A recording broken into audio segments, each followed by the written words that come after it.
I'm George Galloway, and I present Kalima Horra on Mayadeen television.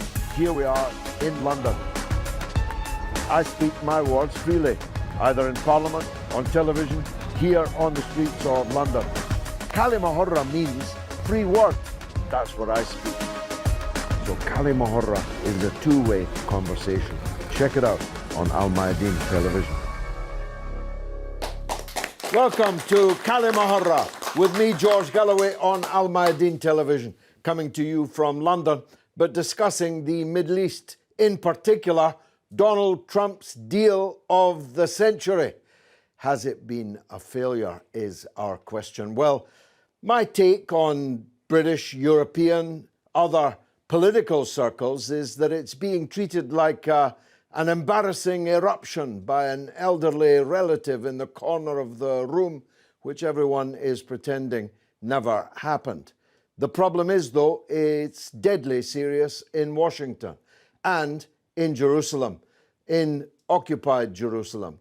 The Trump administration may or may not survive the November general elections in the United States. But if they do, then Trump surely intends to push ahead with it. Mr. Netanyahu would already have begun implementing the parts of the deal which are so advantageous to the Israeli Zionist cause. It's deadly serious too, because each of these plans, however much they are regarded as non-starters everywhere else, provides a baseline for the next plan. The Oslo Agreement, which required enormous sacrifices by the Palestinian people, the widespread giving away of land, and the widespread denial of the Palestinians in the diaspora of their legitimate, inalienable legal right to return to their homeland. And this new plan makes the Oslo Agreement look like a paradise by comparison. This new plan doesn't just annex the Jordan Valley, doesn't just make clear that the Palestinian capital of a state that will never really be a state, be a collection of Bantustans on the South African model, will definitely not have a capital in Jerusalem. In the eastern districts of Jerusalem is the weasel phrase that has been introduced. It effectively ends the long struggle of the Palestinian people for statehood and for the right of return. Many people are embarrassed too by its corrupt provenance. It's the work of the son-in-law of the President of the United States, a man with close family and personal relations with the Israeli leaders. Benjamin Netanyahu frequently slept in the spare room in his house. That's how close they are. And Gerard Kushner had never previously displayed any idea of statesmanship or interest and knowledge in foreign affairs. He boasts that he's read 25 books, imagine, about the Middle East as preparation for drawing up this plan. The corrupt provenance, the coming from a nepotistic, corrupt nest of Israel supporters in the White House and in the family surroundings, is just one of its problems. It has been rejected by all the Arab countries, even though 3 Arab countries sent their ambassadors to the White House for the unveiling of the program. But no Arab country has recognized, has accepted the Kushner peace plan as it is absurdly described. No Muslim country has. The Organization of Islamic Countries has comprehensively rejected it, as the Arab League did. No Palestinian, no matter how moderate, could possibly endorse this plan, and none has. Short of reinventing the village leagues, the former Israel plan to undermine the PLO, it's hard to see how any stooge can come forward on the Palestinian side to agree to negotiate this plan. And it doesn't have, as I said, much in the way of support in Europe, though Boris Johnson's British government gave it an early, cautious welcome as a step forward. So, what's going to happen now in the Palestinian arena, in the Arab arena, in the Muslim arena? What's going to happen in international politics? Are we witnessing the end of a struggle which many of us have been in for most of our lives, and some of us have been in all of our lives because we were victims of the creation of the Zionist state of Israel in the first place? As always, we have an audience of distinguished experts, one or two enthusiastic amateurs like me. One of those who was there at the beginning and who lost everything in the Nakba is the first speaker this evening. Dr. Ghada Karmi joins us, and I'm most grateful that you are here, Doctor. How does the Trump Middle East peace plan look to you? Well, I think you've summed it up very well. All the major problems with this peace plan. I would add just that among the really bad news is that Jared Kushner, when he was drawing up the plan, said that he wasn't interested in history. So if there's anything that's really relevant to this situation, it's, of course, history. And the second thing is that the plan will affect the Palestinian people more than anyone else. And none of them was represented when it was drawn up. So that really gives an indication of the quality of this so-called deal of the century. Yes, indeed, as a child, I'm the victim of the creation of the State of Israel, and I've been in exile ever since.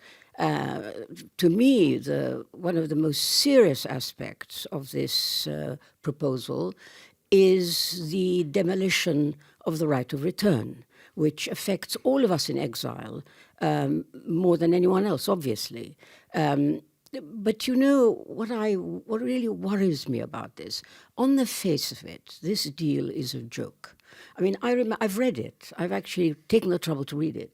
And I just remember thinking, at first sight, it looked like a joke. Nobody could take this seriously, I thought.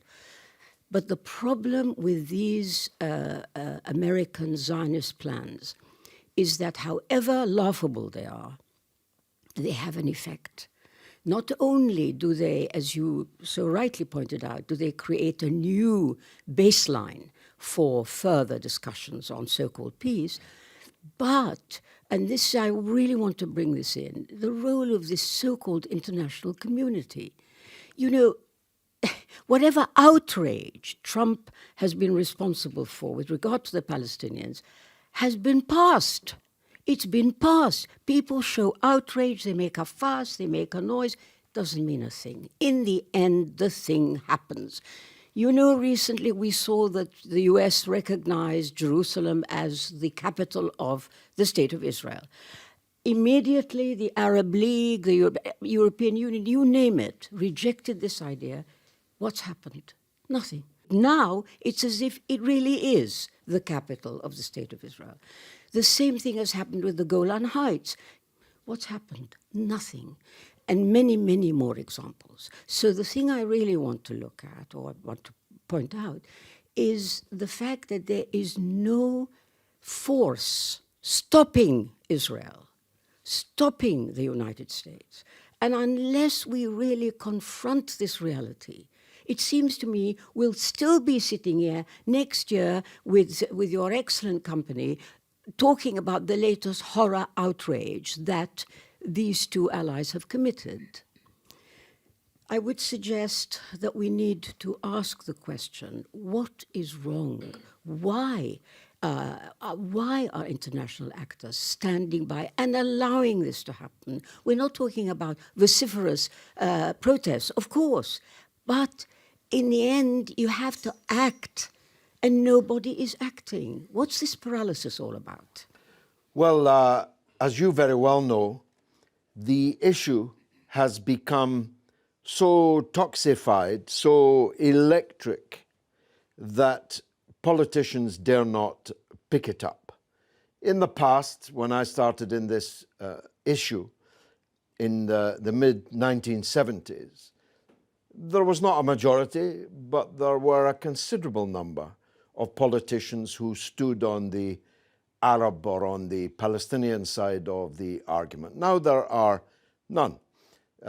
You could say that the leader of the Labour Party, Jeremy Corbyn, was effectively tortured to death as a result of his decades of support for the Palestinian people. And now you have his putative successors outdoing each other in their obeisance to the Israeli point of view. Some of them still say, well, you know, we support the rights of the Palestinians and so on, but the slavishness of their support for Israeli action and the concept of Israel negates any crocodile tears that they may shed, if they do, for the Palestinians. And this must be being mirrored across the European Union, for example. It cannot be that only in Britain is it now effectively political suicide to stand with the Palestinian side of this argument. I often joke, if I had stood with Israel rather than Palestine, I'd probably be an ex-prime minister by now. And some of Israel's supporters kindly pointed that out to me. In the United States, perhaps Bernie Sanders might take a different approach. He might, if he's elected, there's two big ifs there, of course. If he is the nominee and if he is elected, he might take a different point of view to Kushner and to Trump. So in a way, the question is, how were we strong once and now utterly disarmed and terrified of the Israeli side? That's a big question. Perhaps Mr. Othman, as a distinguished journalist, you could contribute on that point, because Dr. Karmi asks, why is no one doing anything? And my view is that it's suicide to do anything. I could show you my scars. Absolutely. I think the Jewish lobby in this country and in the United States and many European countries have always used the weapon of anti-Semitism. Anybody who supports the Palestinian cause or dare to criticize Israel would be immediately stamped and stigmatized as an anti-Semite. And this has created fear in this country. We could, as you mentioned, Jeremy Corbyn, day to day, you know, if you open the Times, especially the Times, every single day they must have an item about anti-Semitism in the Labour Party and accusing Jeremy Corbyn of having met this Palestinian leader and that Palestinian leader. So this is a mighty weapon, and it is it gives a distorted picture. I mean, the Palestinians and the Arabs in general are Semites. But in this day and age, as Dr. Ada mentioned, international law is being trampled on. You know, there are UN resolutions in support of Palestinian rights, the right of return, that East Jerusalem at least must be the capital of the future Palestinian state, that occupying lands of other people by force is inadmissible. But all these things, you know, Netanyahu and President Trump have trampled all over the international law. And that tells us that nowadays might is right, or so it seems, because the international community is sitting silent, not doing anything to achieve, to apply the international resolutions in favor of a Palestinian state. At one time, just before Trump came to power, the whole international community took the two-state solution as something that should materialize and should happen. But nowadays, the Israeli policy is one of live and let die. The Palestinians, not long ago, when they signed for Oslo, were telling the Israelis, we will coexist, we will live together, and we will accept only 22% of our land, which was a huge sacrifice, in fact. Nowadays, Israel wants the whole of Palestine, lock, stock, and barrel. In 1948, when they launched their war, they inherited our cities, which we built. They inherited our farms, our little factories. They left us nothing, and they drove us out. And I believe what will happen now is Israel is being given a license to continue the ethnic cleansing of the Palestinians. Well, even now, inside the Green Line, places I myself used to visit and enjoy, the so-called triangle, one of the little noticed parts of the Trump deal of the century is to expel those areas from Israel, getting rid of 325,000 Palestinians with Israeli citizenship at the stroke of a pen. Now, how's that for ethnic cleansing? I've searched in history and can find no other example of such a thing. People are driven out, of course, but seldom legally driven out, kicked out of the state that they're already in. I would like to mention here, on the point of ethnic cleansing, the book by the Israeli historian Ilan Pappé. It explains the origins and the plans, scientific, if you like, plans, how they chose the villages that they will blow up. 400 and something villages, Palestinian villages, were obliterated, leveled to the ground. And they went about that, doing aerial surveys. Where are these villages and what villages we will demolish? So it was done deliberately, scientifically, if you like, very well planned.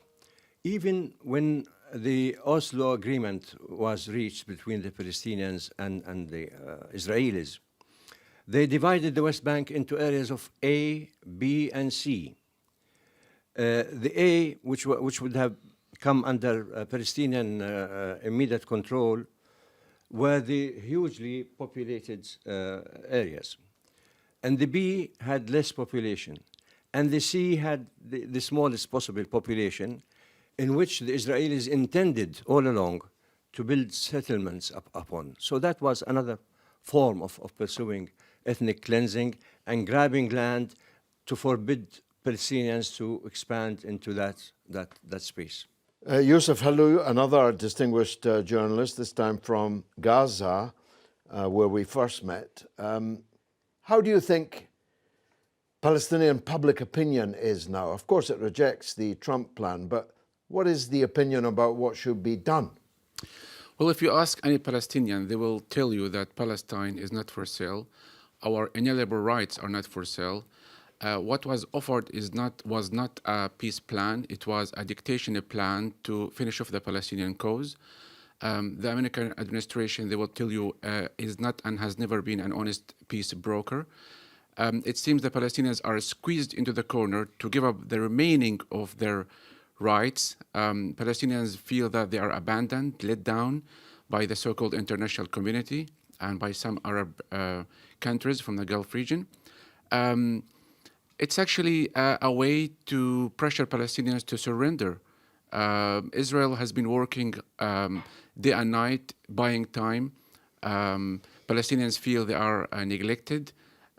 So the West, or let's say the major Western powers, think that Palestinians have to believe that they have to accept that they are the victims of the so-called, of the bad events that took place in Europe at the hands of Nazi Germany. So it seems that we are the victims and we are the scapegoat of the insults that took place in the 1940s. So the Palestinians in general rejected the so-called peace plan because it does not meet the minimum demands of the Palestinian people to have an independent Palestinian state with East Jerusalem to be established on lands occupied in 1967. So they don't believe in the role of the mediation of the American administration. They believe that we live in the law of the jungle. There is no justice anymore. So they are let down. This is how they feel. They are hopeless. Hopeless is never a great place to be, of course. Is there anyone with a plan in Palestine? You could say, I'm sorry to say it, but a Palestinian leadership that has presided over a chain of events that has ended like this, is probably time for them to retire. They said they were going to break security cooperation with Israel, but they did not break it. Many pledges were made to stop the security coordination, to probably halt the implementation of the so-called Oslo Accords, but this did not materialize. So Palestinians view these talks are a mirage. It will never happen because some people are benefiting from this authority. So we don't know if there is genuine Palestinian stance on part of the Palestinian leadership to go to the ICC or to really use this card, which the halt of the security coordination. The Israeli side, they know that the Palestinian leadership is weak. They can do whatever they want. The settlements in the West Bank are considered no longer illegal. Palestinian lands are being confiscated day and night. Thousands of Palestinians are languishing behind Israeli bars. Our resources are being stolen. Our natural gas in the Mediterranean is being stolen. So the Palestinian leadership has to take more steps on the ground to really show to their own people that they care about the Palestinian rights. So in light of the kind of division between Fatah and Hamas, Palestinian people have been living in a limbo. So unity is the first step towards really being united and face all external challenges and to step up for our rights. Once upon a time, there would have been an uprising as a response to this. There were, of course, protests and demonstrations, but you couldn't call it an intifada, could you? No, it wasn't. It was kind of expressing anger, frustration, because if you're gonna do intifada against your own people, the Arab Spring did not play well. Palestinians were hopeful that the Arab Spring would bring a change to the region. Of course, the Arab people in the Arab world, they appreciate the support of they have respect for the Palestinian people for their struggle, but it's their leaders who are preventing them from expressing their rights. So well, let's explore that. There's despair and frustration. The Bahrainis have just arrested a man this day for burning an Israeli flag, imagine, in an Arab country. There's much more of this after the break.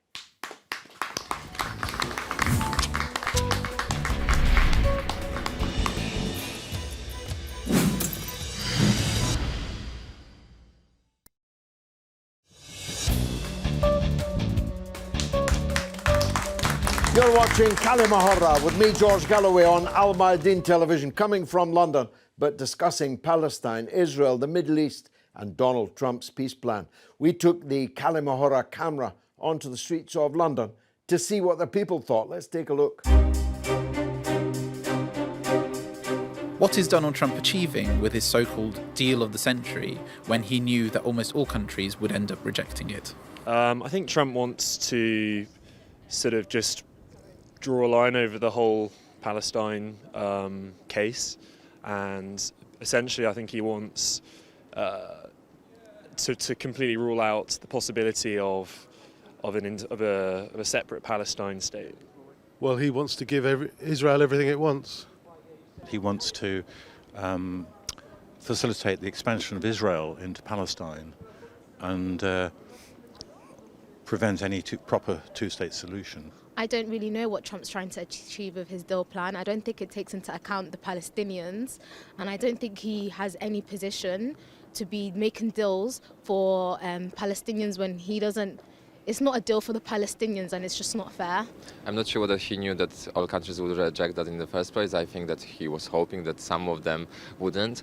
But also I have a feeling, but that's kind of my conspiracy theory, that it's all about elections that are coming up both in Israel and USA. So it possibly has something to do with the actual plan peace plan. However, I have a feeling that he's trying to win lots of electorate in future elections.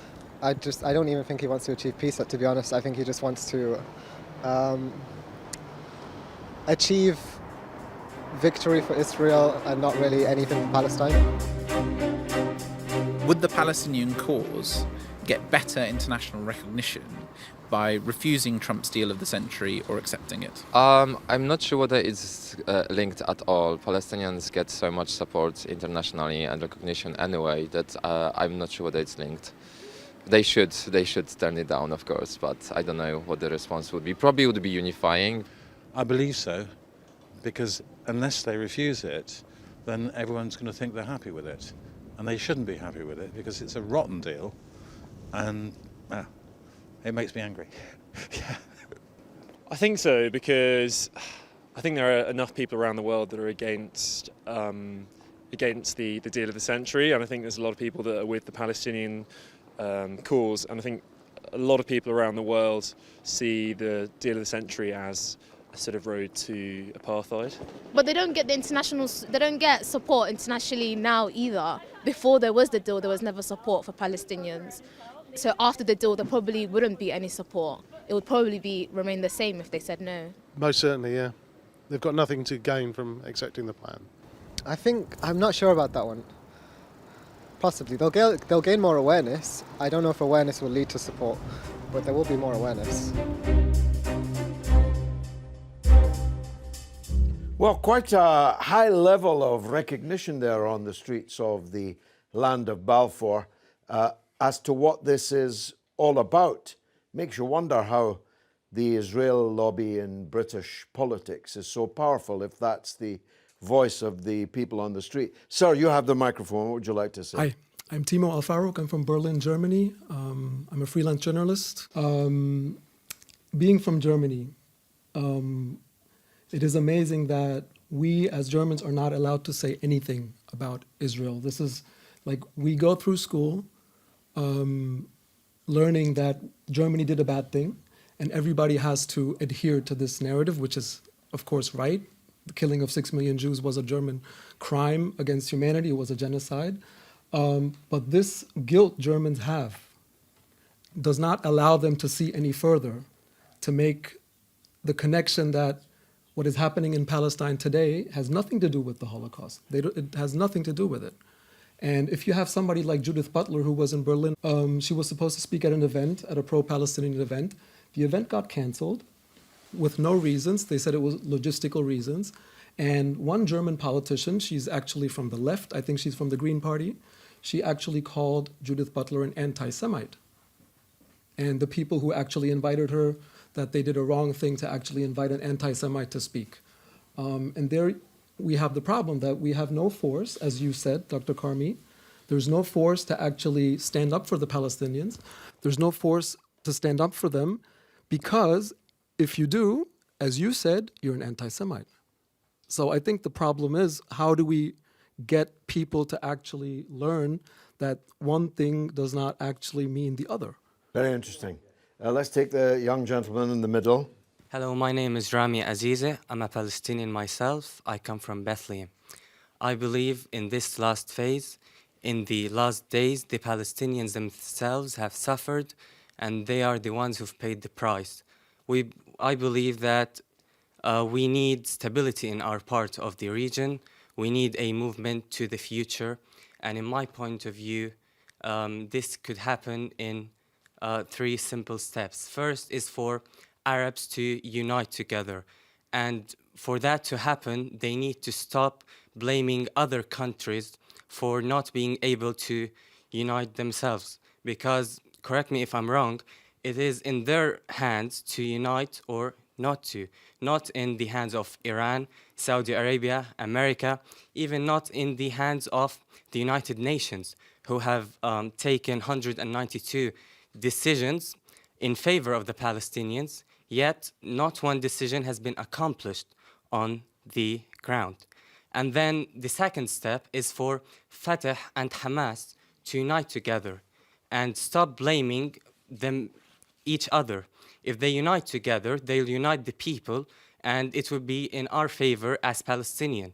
And thirdly, as Dr. Gada said, Donald Trump has done the major part of the deal of the century by declaring Jerusalem as Israel's capital, then declaring Golan Heights, and thirdly, he cut millions of dollars of aid for the Palestinians.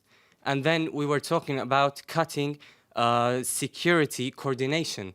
But could that happen? Would that mean an end to Oslo? Would that mean an end to the Palestinian Authority, which they don't want to happen? And at the end, I would like to ask... Well, why not? What good is the Palestinian Authority doing? Well, I don't know what good they're doing, but I'm speaking, why don't they want to cut their aid, their relations? Because they don't want to demit their office. They don't want to be the ex-president of Palestine and the ex-prime minister and so on. Yeah. But these are not meaningful titles. There is no Palestinian National Authority. It's not an authority. It isn't national.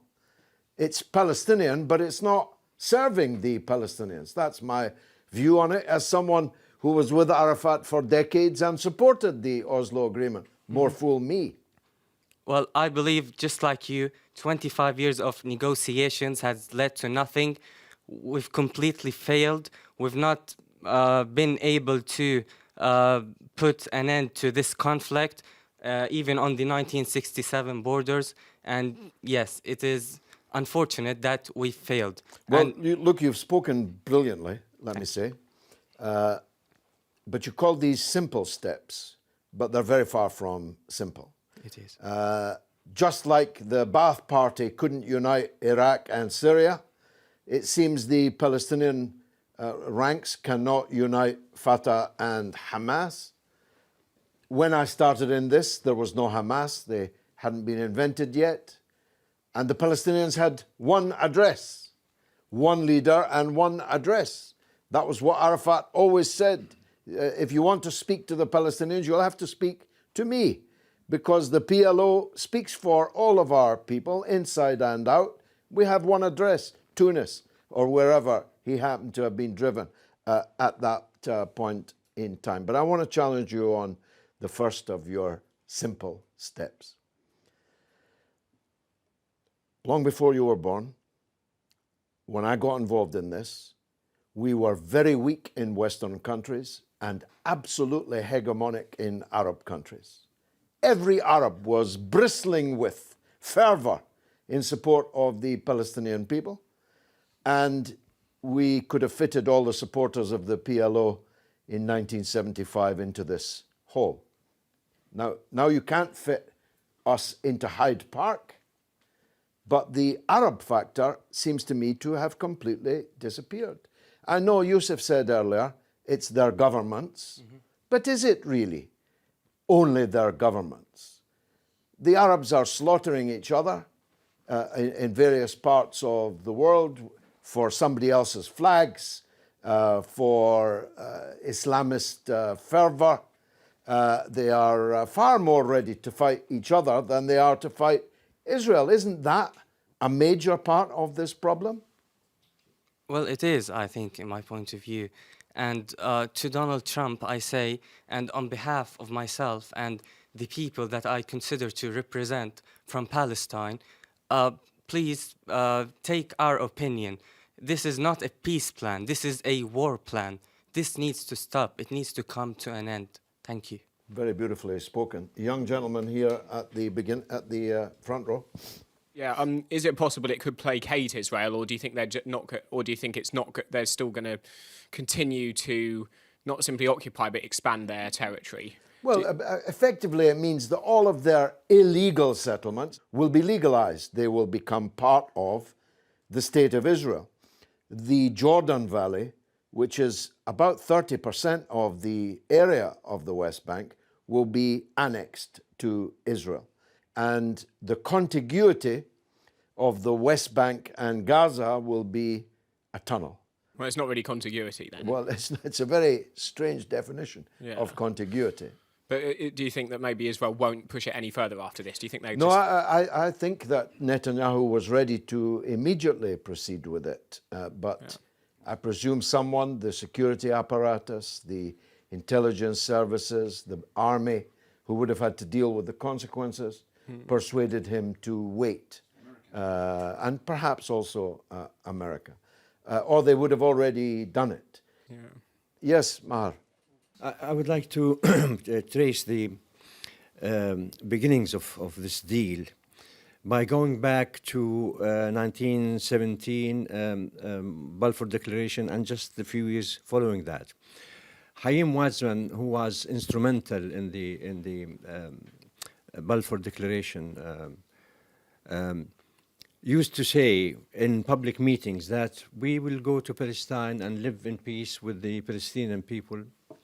But in private, closed meetings with fellow Jews in this country, he used to say, we'll make Palestine as Jewish as England is English. In other words, from the beginning, the Zionist movement didn't want just a national home for the Jews in Palestine. They wanted a state on the whole of Palestine. If you trace it back a bit further in history, the prophet, if you like, of the Zionism, Theodore Herzl, said in his secret diaries, we will go to Palestine, and before we kick out the indigenous people of Palestine, we will make them remove the thorns and break the rocks in order to prepare the land for us. So from the word go, the Zionist movement wanted the whole of Palestine, and they wanted the land, but without its indigenous people, the Palestinians. Now, in this so-called deal of the century, the real author of this deal, really, is Netanyahu. Jared Kushner might have put a touch here, touch there. But the fact is that this plan was like a wish list drawn up by Netanyahu. What Trump did was cut and paste, put it on White House official paper, and declare it to the world as his deal of the century. And that's about it, really. It's a plan which forces any sensible, free-thinking person who believes in justice to say no to it immediately, without hesitation. It's a plan that is designed to force the Palestinians to reject it. Dr. Ghada, on the subject of returning to first principles, Israel is no more, no less than a European colonial enterprise, just like white South Africa, white Rhodesia, any other part of the Commonwealth. It was intended to be established anywhere that the British Empire would give them. We might have had a different PLO, the Patagonian Liberation Organization, if they had succeeded in making it in Argentina. We might have had a Ugandan or a Seychelles liberation. They were ready to establish their state anywhere that the empire would afford them. And the Wiseman quote that Maher gave could be twinned with another, that we will make in the Middle East a little loyal Ulster. In other words, the Northern Ireland, that it would effectively be an outpost of white European colonialism. So that's the first principle. The second principle is that in order to run such a state on someone else's land, when you haven't killed or driven out all their people, you must apply apartheid. I can't give you a vote like I've got a vote, because you'll vote me out. I can't give you the rights that I have because you'll use them to weaken my colonial project. So it is a colonial enterprise which runs an apartheid system and can only do so. That's what we have to return to calling it, isn't it? And the main problem with Oslo was that we gave up that. We said they had a right to be there, but they could only have 78% of it. It's time now to talk, surely, as you have been doing, about one Palestinian Israel state where Jews and Muslims and Christians live as equal citizens, with none being superior to the other. Absolutely. And of course, you're right that the heart of this problem is the way it's been seen and the way people have dealt with it. They have not understood, as you've made so clear just now, that this is a settler colonial state, quite classic in many, many ways. And as a settler colonial state, precisely implementing its superior rights to those of the native population, we have got Israel today. Now, what I really want to, I'm so glad we've got to this point, because, you see, I feel we have to, first of all, understand we're here, okay? So no amount of thinking if this had happened, if we'd done that, if whatever happened, we're here. And what is here? Here is a geographical and demographic reality which has got to focus people's minds. Israel today is one state. There is no Palestine, as we know. There is the area between the river and the sea is one area ruled by one ruler, Israel. What's that if it's not a one state? That's a one state. But the problem is it is an apartheid state. And the problem is that roughly half its population has citizenship and rights, and roughly half of its population has no citizenship and no rights. It is extraordinary to me that Israel was able to get away with this, ruling these people with giving them no rights whatsoever for as long as it has. Now, it's time for the Palestinians themselves, actually, to take matters into their own hands. I think the time has come to stop talking about if this, if that, if we could unify, if the Arabs could unify.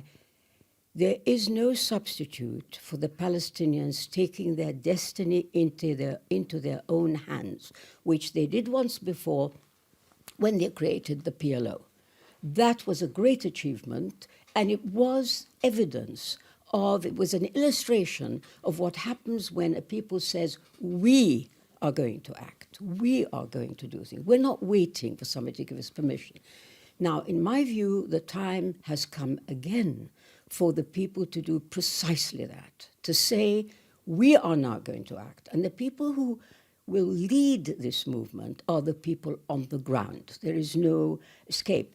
I, as an exile, my friends here, we can all have views, we will help, we will support, but the role in this, at this juncture, is for the people on the ground.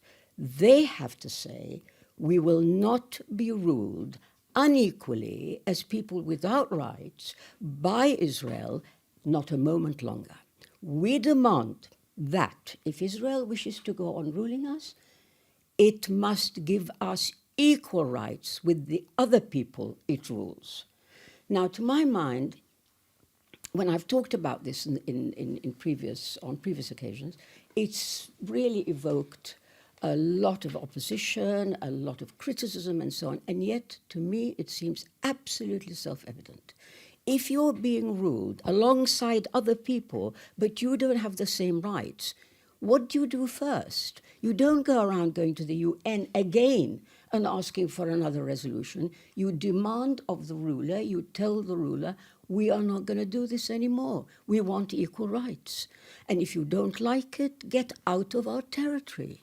Now, Israel's never going to get out of the territory.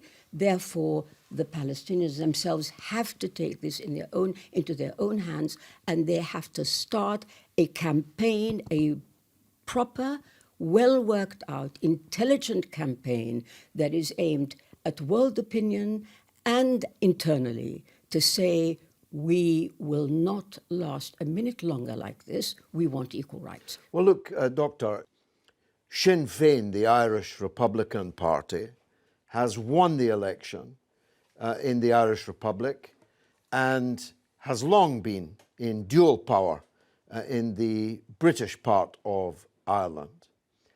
That began in my lifetime, and therefore yours, with a demand for civil rights. In fact, in the old-fashioned parlance, one man, one vote. They forgot about the women. One man, one woman, one vote. Equal rights. In 1968, that began as the movement in the north of Ireland, and now it is hegemonic in the island of Ireland. Now, you've been a pioneer of this thinking, and I have not.